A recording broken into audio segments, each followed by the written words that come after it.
লা ইলাহা ইল্লাল্লাহু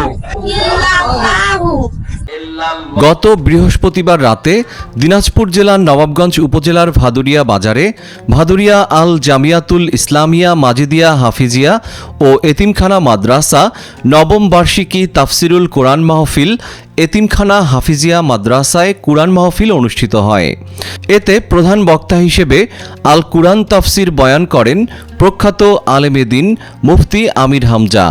কুরআন মাহফিলে পার্শ্ববর্তী গ্রামের এক পরিবারের 10 জন সনাতন ধর্ম অবলম্বী সদস্যরা ইসলাম ধর্ম গ্রহণ করেন।